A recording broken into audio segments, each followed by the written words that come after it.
International Society for Sports Psychiatry, or better known as the ISSP, aims to carry the science and practice of psychiatry to the athletic community. My name is Roy Collins. I'm a psychiatry resident at Stanford University and former collegiate football player from Yale University. And my name is Tchatchouwo, a psychiatry resident at Baylor College of Medicine. This is the ISSP podcast, conversations around the intersection between mental health and sports. Hey guys, welcome to another episode of the ISSP podcast. Well, so the other day I'm watching Netflix, and for this is probably the fifth time I saw a new mental health app pop up. Roy, have you been seeing this happening when you're watching TV?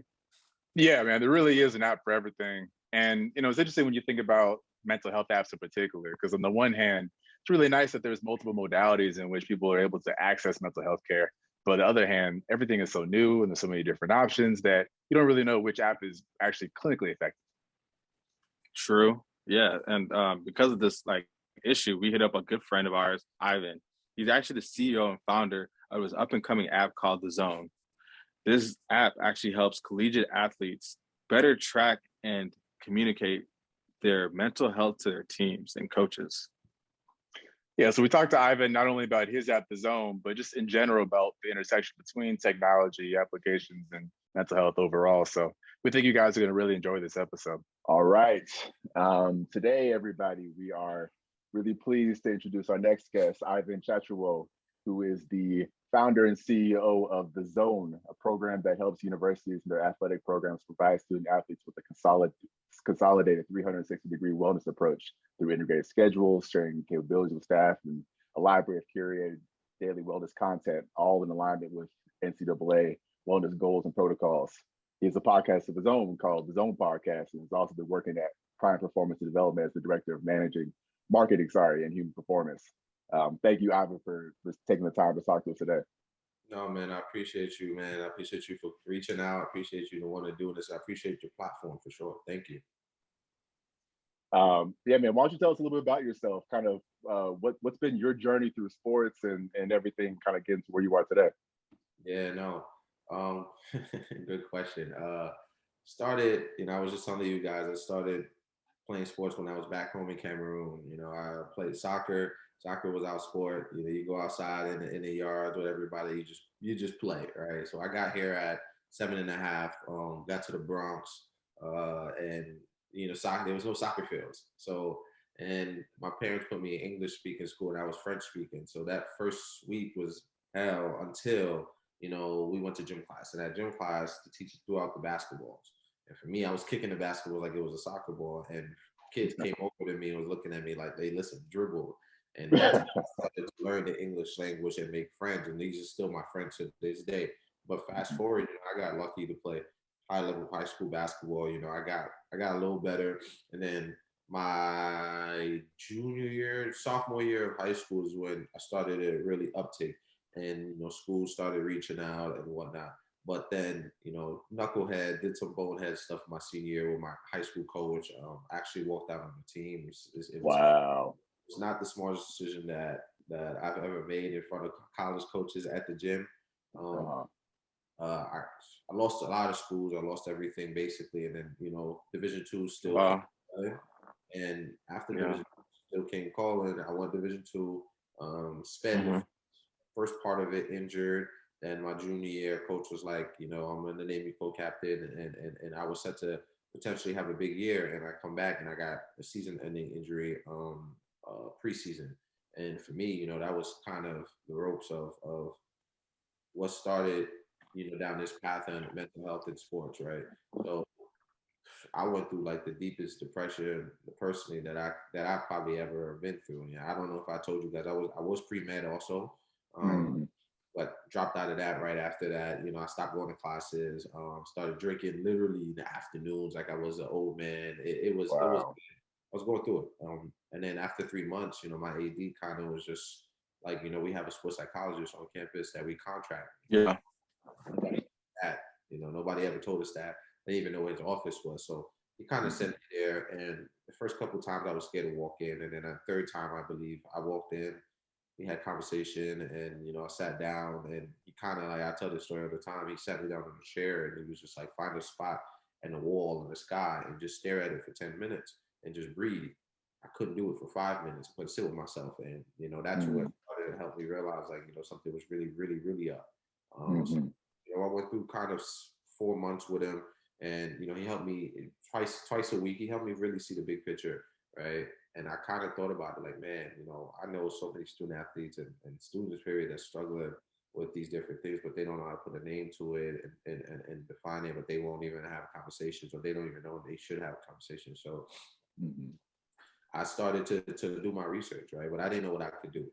So I graduated, and I started a youth wellness camps. It was just basically sporting events. Number one, it was a couple goals, right? Make sure that kids struggling with identity crisis have the support they need. So I'll bring in, nutritionists, psychologists, NBA players to kind of speak in these camps. And I ran that business. Me and my partner Eric ran that business to about $65,000 business at the age of 24. I didn't know what I was doing. We would have like 5 a year, but it was growing, and it was just off of a passion, right? My parents was helping me with it, and I got into Columbia, physiology department. So when I got into the physiology department, to get my master's, I also did sports management for a year, and then I also did executive MBA courses. And in one of those courses at Columbia, my professor was just like, we had to pitch our startup, and the startup was the camps I was doing. I was hoping to grow it. And he was like, drop the camps, keep the mission, and go into tech. And I was like, what? Like, I've been working on this for 3 years. You crazy? So he said, drop it and go to tech. Drop it and go to crazy. tech. Like, how? Wow. I don't know anybody in tech. Like, it's far fetched. And he was like, you're at Columbia. And he actually took me under the wing. He started just introducing me to people on campus and students and everybody, and for me, it took a year for me and my partner, Eric, who's our COO and co-founder. We sat down and we were looking at the information, and we're like, okay, 64% of the reason students drop out is because of mental health illness. Okay, cool. Only 33%, 33% don't believe in what the school's offering, and only 10% actually utilize the school's offering. So then we look at those numbers, and I'm like, okay, how do we speedboat that, right? Because it's costing schools money, academic. It's costing schools a lot of money. Let's just say it's north of $1 billion when we do the numbers, right? And then when we talk about the student, if you're dropping out, you're not graduating. So what is that costing you? That's putting you behind on how to feed your family, or take care of your family, or take care of yourself. That's putting you behind the job force. That's putting you behind emotionally. And then what does that cause? That could deeper, suicide conversation. So we look at that. Exactly. Like a society level, like right. That 18 to 24 years old is an important stage. So we were like, okay, if we launch a technology, right? What's out there? You look at Calm, you look at Headspace, you look at Talkspace, Koa, BetterUp. They're all those platforms that kind of circumvent that world. They're all resources, right? They're all resources, but then they're all some started direct to consumer, some went specifically for work. So we knew that resources wasn't the problem. Getting accessibility to resources, one. Understanding how you feel to know that you need these resources is two. So when we designed the technology, we wanted to take a person through a younger male, female through that cycle, right? We look at it in a framework that we created in a company, awareness, education, application, where it's a 6-year framework where we know that the first 2 years we'll be spending on the technology, really trying to get you aware of how you feel and what does that mean, right? And then jump into, once you understand that, you want to be educated. So we really have a human design centered about technology, taking you through that. And then the application piece is the resources, where I don't even think we compete with them. I think we could partner with these companies in a way that's still embedded through our platform. So we created a technology around that premise. We did a short private beta with Stony Brook, NJIT, Lehigh, and some schools, and show and prove that based off of how they feel, kids do want to consume quick information or learn about it. And that's what we were able to prove on our technology. We also had a higher retention rate, over 30%, from the industry standard of health and wellness apps. So to this day, I know it's a bit long-winded, but to this day, We signed 6-year deals with Lehigh in the private beta. We just, new news for you guys to have. Literally on Friday, we just signed a 3-year deal with Morgan State that is set to come out, and all the HBCUs has been buckled down on one of our focus and making sure that we provide a wellness culture over there. And we have a couple more. Congrats. Yeah, man. We have a couple more HBCUs really coming because, those kids they're me, right? And without the lack of understanding of what it costs you, it ends up costing you a lot in life if you don't take care of it. So it's a lot of fun stuff. We're partner with the America East Conference. We're working on another conference right now.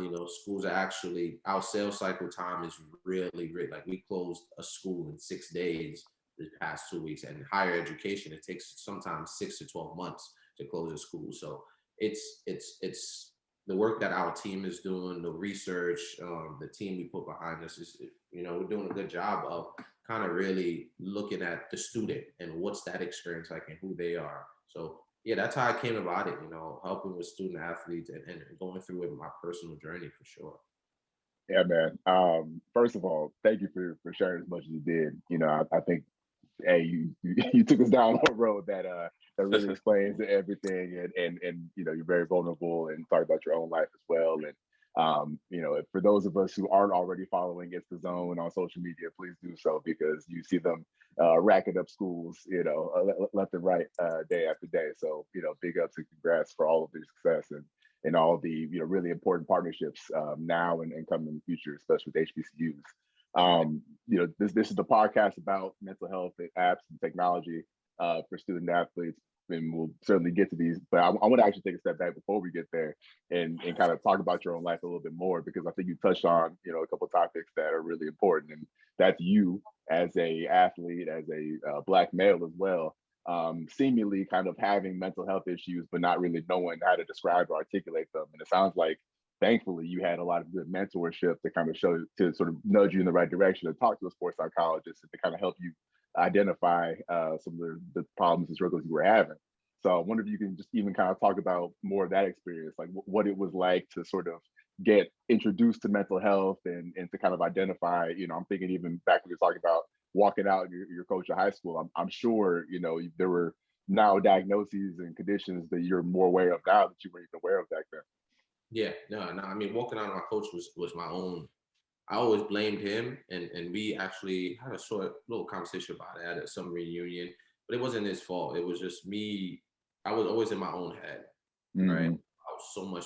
It's performance anxiety. That's really what I had. And he kind of triggered something within that made me feel embarrassed, and I thought everybody was looking at me away when they wasn't, right? And it was. I realized that it was dumb mid-year, and my teammate was like, "Why'd you leave?" Like. And I was like, no, everybody was looking at me like I was crazy. And he was like, nobody even talked about it. Like he said something that he always says to you, and you triggered and you walked out. And it was just a lot that I was facing. I was like, man, I was always, all right, let me break it down to you. I was always educational wise, having African parents, that's the focus, right? So I was always very smart, but being around my teammates, I try to dumb myself down a lot to be athlete and to be there. So I was really confused at that time as a kid, where I was like, I know who I really want to be, but basketball was my way in. I was pretty good at it too. So it was just a lot going on. I guess that was me running away from that responsibility of having to uplift just that with my friend. I just wanted to be, Ivan, the kid that was accepted, period, right? So sports was just an outlet to kind of get me the acceptance, but then I also knew, my grades were dropping, and I thought being an athlete was cool, and my grades weren't cool. So there was a lot that had gone down there. Now that I look at it in hindsight, but going to talk to a therapist is stuff. My friends will tell you that I'm an old soul, and my parents. It's not. Me and my dad had African dad and first sons, that friction on that relationship is very, very, very, very rough, because they're taught one way, but then we moved here, and it was just like a whole different way. So it wasn't like I could emotionally go home and talk to anybody, but my mom, me and her have a great relationship where we talk about everything, right? So I was able to have that outlet and that emotional presence to be able to open up, to be able to know that, I maybe need to talk to somebody, right? Because most people don't. And so I kudos to my mom really for always giving me that outlet to speak to her. But this was something that I knew she was an athlete, something I felt was taken from me in my college years. And I worked so hard that summer, I tell you, I didn't do anything. Like I would work out two to three times a day, eat right, sleep. There was no party. I dedicated everything. And to get back and get hurt just like that and have freshmen play over me and see that my career is basically over, it was just something that it hurt. It hurt. It took the life. I would go to the room crying. I didn't know what to do. So talking to somebody was just like, before I do anything stupid, it needs to happen. So it's a trying period, and I just think that people forget that the microscopes. Like yes, student athletes aren't complaining. The microscopes you're under, that we put ourselves under the microscope of now social media getting involved in that actually, thank God it wasn't really crazy big.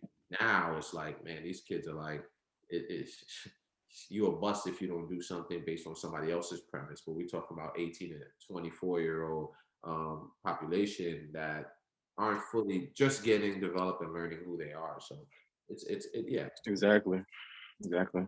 Yeah, man, appreciate, like, thanks for keeping it real, like letting us know some more about your, history. And then you brought up a really good point, especially with, with your coach. A lot of us, in the athletic field that, more just focus on the physical, don't really, or just thinking more about life and not really thinking about how is this affecting me now. So you said that not really being able to see what's going on in my body, what's going on in my mind, to really understand the situation and how it made you feel. And it seems like that's kind of what your app is doing now, kind of getting more people to process what's going on in their mind. So what was like the transition from going towards, creating the system in New York with, the students, to going towards more of a tech route? And what made you choose, let me figure out a way to, get people connected to their feelings, their emotions, really know what's going on in their mind? Yeah, I mean, I always say, like when young founders or investors, other friends ask me, how did you think about this, or how'd you think about it a little differently? I'm like, man, this is something that came through me. I don't think that it's hard to explain, but I wake up in the mornings with a decision on something that may be so harder for anybody. I just listen to a guided source, right? Obviously, I believe in God, but I think that my experiences has forced me to just listen to what's supposed to be, right? Even when we were doing the camps, I kind of figured this wasn't the end all be all, and there was a scalability, because you think about it, at 23 years old, and I'll get to your question clearly. At 23 years old, I had to sit back and say, man, I was doing that. 24, I was doing a camp, and 50 kids were there, and you're talking about parents paying $1 and believing in a product that our team had created to kind of get their kids through it. And I had been a camper my whole life, right? So I'm like, okay, there's something, there's something bigger here. So I started to just think, how do we play around with technology? And I would write notes. After my professor said that in that class, launch your startup, I sat there and most kids if you hear some kids go to Columbia, they're like, oh, I'm going there. But I think for Black kids, we take that to pride, right? And I utilize everything. When I mean everything, I will be in a library, in a computer science library, had no business being there, but talking to kids like, hey, what are you studying? Why are you studying this? What does this mean? I just write. Yeah. I'll be in the after class, going to lunch with all this. And I was the youngest in the executive MBA class. I was literally the youngest. The average age was about 34. I was 27. So I'm just being a sponge. I'm like, what do you do? What do you do? Why? How's that pricing strategy so innovative? So I just kind of just wrapped up and just learn. What does the tech world mean? What's that? What's this? And I was like, okay, none of us are coders. Me and Eric looked at ourselves and was like, none of us are coders. So how do we build this? So we had the wireframes. Luckily, I go to Seattle and I go to meet one of my a great family friend that is basically my aunt, I call her, and one of her sisters is getting married to this dude named Adrian, and I meet Adrian out there, and Adrian happens to be a product PM at Cisco. And we start talking, and he's like, he's built an app for international students. And I was like, okay. In my head, I'm like, man, listen, I'm gonna take him and I'm gonna bring him to the zone. And lo and behold, literally, I did it.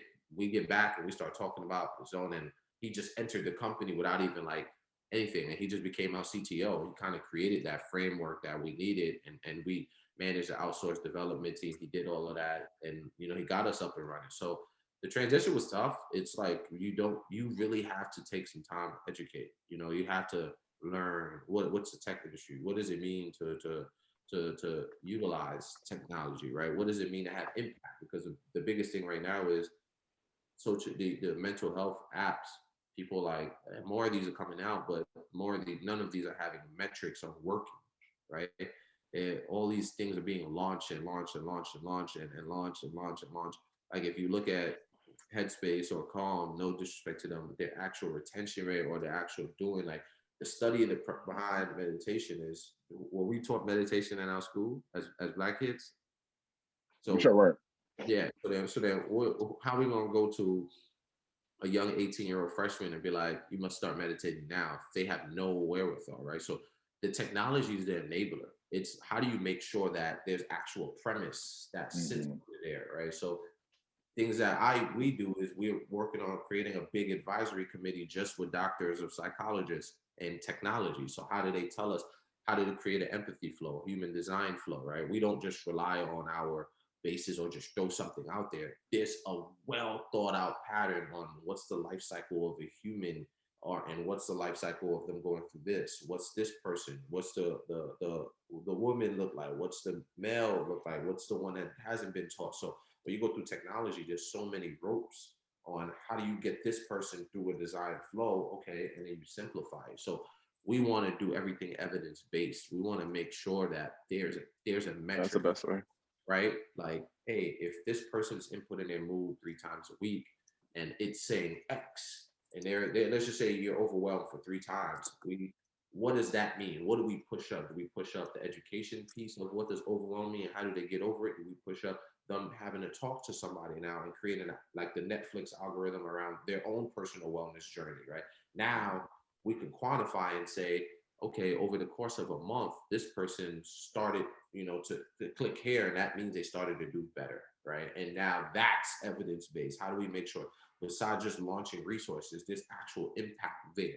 And that's something that it takes longer, but we were very, very big on in improving. And we heard from the kids, this has made me more aware of my mental well-being. And literally as simple as emojis that we utilize, but it's the thing that works for them and then also works for us in a high level. So yeah, it's a lot of work. You really have to do your own research. You have to, put yourself around the right people. You have to constantly educate yourself, because now it's like me personally being the CEO, it's hiring, it's investments, it's building a vision, it's marketing, it's learning, being around the customers, managing the team. So it's a lot of those things that could take you away from the actual business, but you got to do it to grow it. And you need talented people really that care about the mission. I super appreciate that. And you even got to beat me to the punch on the next question I'm about to ask.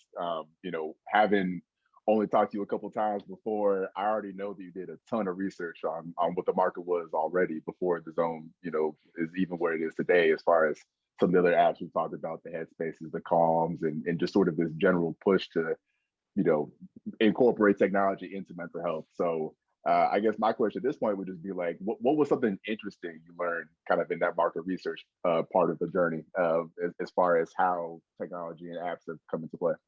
It's interesting. I actually learned more about the industry we're jumping into. Like, it's so funny how higher education is so far behind on this premise, right?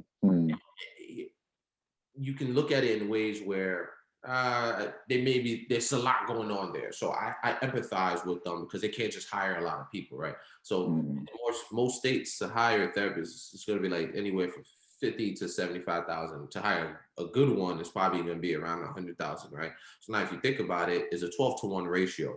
So if a school has about, let's just stay with student athletes. So you got about 441 student athletes on average. Okay, so how many therapists you think you're gonna have to hire to make good? And then you hire 10 therapists and you pay, that's $1 million, right? That's $1 million. You hire them at $100,000. If you go that route, what's the ROI? If kids are seeing only going in there, it's the number I've seen is 12%, engaging with these big buildings and all the stuff that schools are investing in health and wellness. How are you going to be able to quantify the ROI for that investment? And that's when I look on their prerogative. I'm like, oh, I get it, right? But you have a parent that's lending you their kid for 4 years in a place where a lot is going on. You don't think that you need to really install things that can get them through their day to day, right? We have this confusing thing and I had to sit back and realize it, like, you can't quantify mental health, especially with technology, as the same engagement as social media.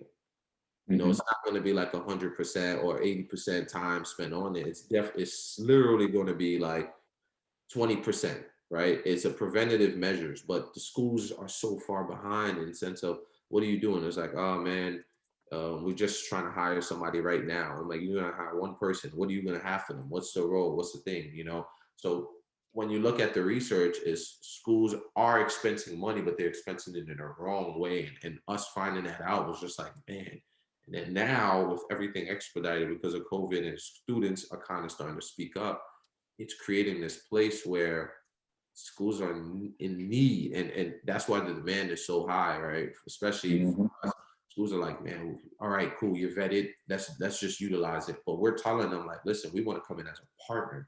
We don't want to come in. We don't want to work with 45 schools if we don't have the team to manage. This year specifically, we're working with 20 to 22 schools. That was our goal, right? And once we get there, we're done. We're not taking on no more schools because we want to build a wellness culture in the school. We actually care about going in there. What do you need? How do we make this look like? That's why we sign multi-year deals from the first freshman to come in. What does it look like for them when they graduate, right? Is a retention rate higher? Because retention rates of HBCUs, it drops after 2 years, right? So there's a lot of different numbers that we looked into, but yeah, it's definitely that higher ed is far behind. Even employments, they invest in these things, but it's just like, here, have this mental health thing for you, and we fit the status quo. And those days are going to be numbered because this new generations that's come in, especially Gen Z, they don't care about money.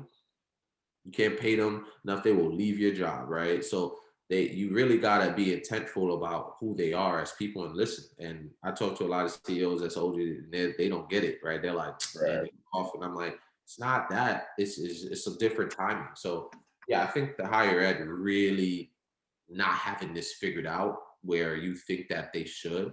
It's definitely been through all. I could go into deep numbers, but it's 64% of kids dropping out because of mental health. That's a lot of kids. And that multiple is important because you don't want to start an intervention and then have to pull out. It can almost be more damage and then not get involved at all. So, definitely good on you to think ahead and have that multi-year deal locked in. We tell the schools. Listen, if you're gonna sign a 1-year deal with us, it depends on what state we're right now. We're early, but in the future, we want to sign longer term deals. It's not only a financial thing for us. It's like, okay, we're going to commit to you, and we know what that pattern looks like over 4 years.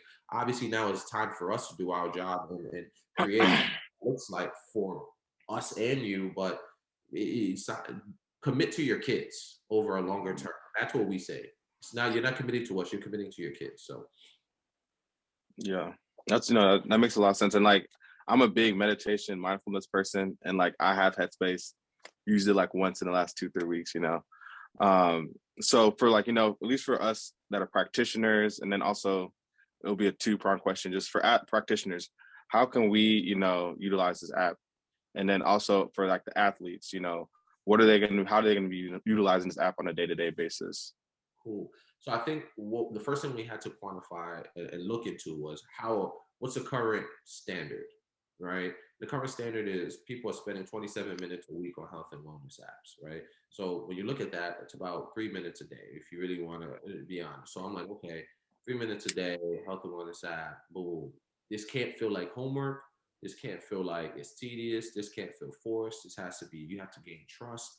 So how they go into it right now is they go into it and they check in with their mood, right? They click an emoji that represents their mood. A definition comes up, and they either quantify with that or they're allowed to add in their own emoji to represent how they feel.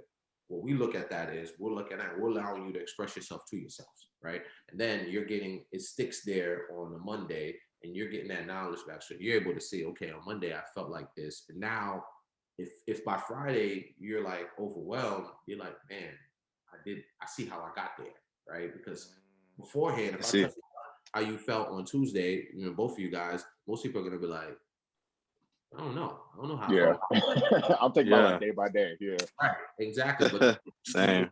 You get to a point where something happens and you're like, man, why do I feel like this? Right? You have no recollection idea, especially the younger generation. Us, we're a little bit more aware, but like that it wasn't. So how do we make sure we create that? Now, based off of that, we push up content. So we have a partnership with Breathe. Breathe is one of the mindfulness companies like Headspace and Calm.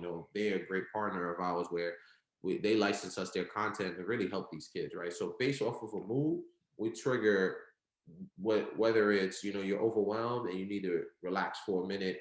That content gets pushed right through that flow and quick. So now you think about the things that I said. Think about that, right? That's easy. That's easy. 10 seconds to a 3-minute meditation, and you got what you needed for the day. Right now, if you want to come back and go through the library we look at it from mental health. We have some nutritional, how different nutrition. We work with a functional medicine therapist and also a sports performance nutritionist to create different programs, performance, and then how nutrition impacts chemically the gut and how that impacts the mental. And we break it down to the bite size for the kids to really. So if you're going through anxiety, maybe stay away from this amount of cups of coffee, right? Little push up. So if we see that they say they're anxious, well, we'll push up that resource so that they can have. So it's quick education, make it meaningful and make it something that they're like, man, I'm getting value out of this. Let me come back consistently, right?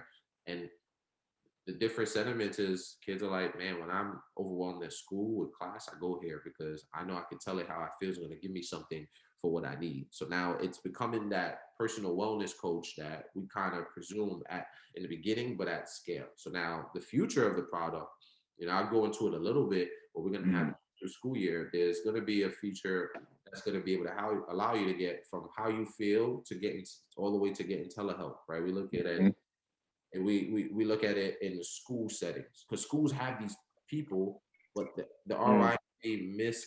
But how do we get a kid from there? Now the school can just see when somebody clicks that pings a therapist based off how they feel. It's like, oh, okay, I understand how my students feel. And this person, now I don't have to go out and talk to the student athletes. I can get this right away, right? And there's data behind it on the staff side. We give them anonymized aggregate data that we let the students know, so they can understand the storyline. They can wake up and say 62% of our men's football team are overwhelmed the past month. We need to do something about this. Wow. This is what it leads to, right? Before they didn't have this information that quantifiable. Now we're giving value of 2 people, but we're bringing them together. And that's really how I said telehealth. The next thing is we're working through a peer room where it's sort of like a Clubhouse feature, but it's not voice. It's gonna be chat. But I know that that's way a little further down the line because people got to be comfortable to have that. So those are the 2 things, right? But how do you feel? Educate. What does that mean? And then here are the resources to help you right away. And we can take you through that 3 minutes. So if you come to us 3 to 5 minutes, 2 to 3 times a week, that's success for us and for you, right? We're trying to create those habits where you're doing something about things for yourself. So yeah, I mean, and then on practitioners right now, we're heavily focused on student athlete. We're trying to focus on one thing and then to kind of grow into that. We look at it student athletes and the total student population in a higher ed. And then we talk about prep school, talk about getting in the high school system, that'll come down the line. But if we actually, after this year, say, man, look back and say the KPIs that we set, we reached them, we did a really good job. There's an opportunity to really take this thing further. And our goal is 5 million kids over 5 years, impact 5 million kids over 5 years. And that's something that we're focused on every day. And then quick question. So you're focusing on like what age group right now? Just to 18 to 24. So freshmen to 18, 24. Okay. freshmen and seniors in college. That's Okay. our first market. I'm super excited, man. Thanks for, even tell us the future directions. Really excited to kind of see where that goes. I'm wondering what's been the kind of feedback you've gotten. And on top of that, have there been any major adjustments you've already made based on some of that feedback? Yeah, for sure. All of our early schools, like Stony Brook's been a great partner of ours. They're one of the schools that really understands their students well. America East, the commissioner, let's just start there. Amy Hussas, she's amazing, right? We pitched her this before we had it done, and she was like, let's strike a partnership for our member schools. So that, I wanted to get that off. But yeah, the schools were basically, we try to talk to the kids bi-weekly, like create a committee within the schools that we partner with so that they represent the kids that's utilizing the app, and they let them know like, hey, this is the experience we're having. We don't move the needle until we get the feedback, and we do user interviews, we do surveys, we do actual live conversations, and we put that together and compel a story. So the one change that we did make was a color scheme. It used to be blue. The background used to be blue, but we went with more white because it was giving wellness, but then it also was harder on the eyes, and we went more modern and try to go into our colors. So we listened directly to our users. They said, hey, based off of this, we like more of this. They kind of told us about the peer room, right? They kind of told us about, we don't know where getting help on campus is. So all of the stuff that we kind of think about in the future sense is created by the feedback that we get from our students and then our staff members. So those are the kind of things, especially with the staff, school responsible for paying for this. That's the model we went to. Make the school pays, but build the product for the end user. Awesome. Yeah, I think that's really dope projects that y'all working on. You kind of told us about the vision of where you see it now, and I think what you're saying kind of it seems like it's like a emotional diary. It's like some therapy interventions, some CBT interventions, and especially this generation. I have like so many cousins and nieces and nephews, all of them on their phone. They're always using apps. So do you see, like, you guys have done some work with this generation. What are you seeing are some trends, in these students, these athletes that might be different from our previous, generations? It's weird because they're definitely more open about how they feel, right? But then they also lack trust for the other generations to give them the ability to understand how they feel. So that's a problem, right? When you think about who's the staff member, who's the student, right? The staff member is generation what? You want to go X, right? Boomers and X, and the students are generation Z. So there's a big misalignment, and then I'm not even only talking about school. I'm talking about parent to kid, right? If you think about it, you ask some parents, they'll tell you, man, my kid's fine. And then in 2 weeks, you read stories like, how did my kid commit suicide? I never knew something was wrong. And that's very unfortunate, but it comes from why aren't these kids able to say, hey, this is what's going on to somebody, right? And we're seeing that we're giving them an outlet to know how they feel. So they're educated and saying, hey, I am overwhelmed, Dad. Hey, I'm really upset, and now they have that voice, and that voice creates a bigger connection, not just in app, but with friends, with family members, with self. And that's what we're seeing. We're seeing, I mean, some of the stuff we're seeing in over some days, the biggest mood is unfocused, right? When you see the weather impacts, like when it's rainy out there and I go in and I see the dashboard, I'm like, man, the main mood is unfocused today for all our students that's in the community.